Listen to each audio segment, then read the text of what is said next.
Brussels, Reuters, British negotiators were reported to have agreed outline rules with Ireland for their border after Brexit on Monday, sending the pound higher on hopes of a deal on EU free trade as Prime Minister Theresa May arrived for crunch talks in Brussels.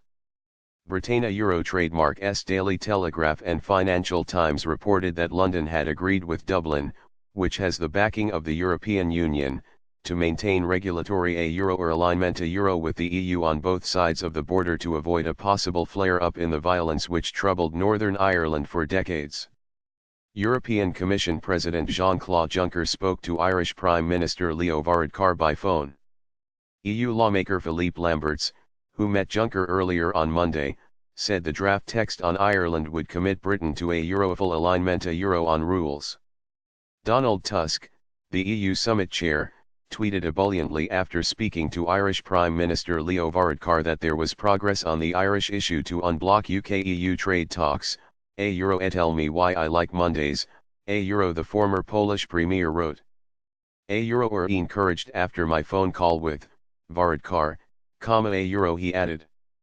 Getting closer to sufficient progress at December, EU summit. This is code for Britain complying with a set of conditions the EU wants met on divorce terms before leaders will agree to launch talks on a future trade deal at a summit next week. May and Juncker made no comment to reporters when they met at the EU executive Euro trademark's Berlaymont headquarters for a lunch that diplomats and officials hope can seal a breakthrough that would open the way to negotiations on future trade relations.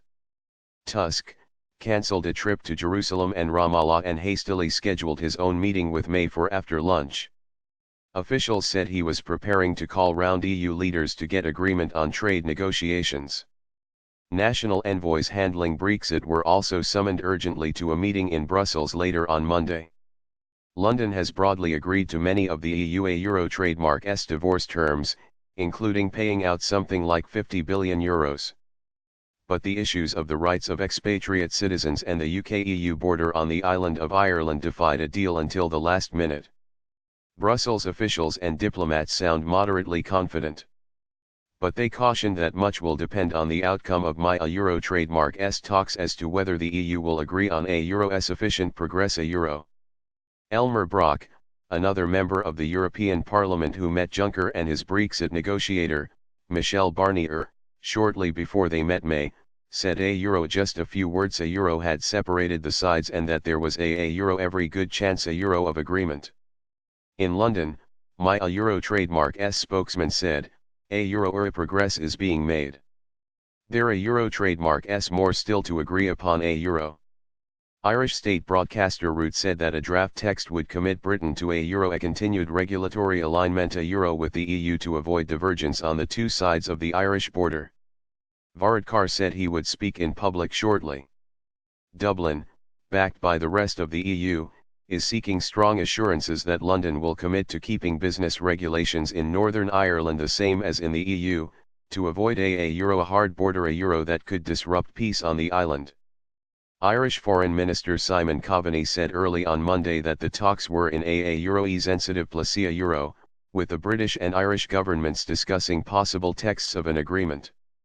Britain is seeking to keep its options open, having rejected a commitment to leave Northern Ireland in a customs union with the EU or to keep the whole United Kingdom in one. May depends in Parliament on a pro-British party in Northern Ireland that rejects any deal which would divide the province from the British mainland.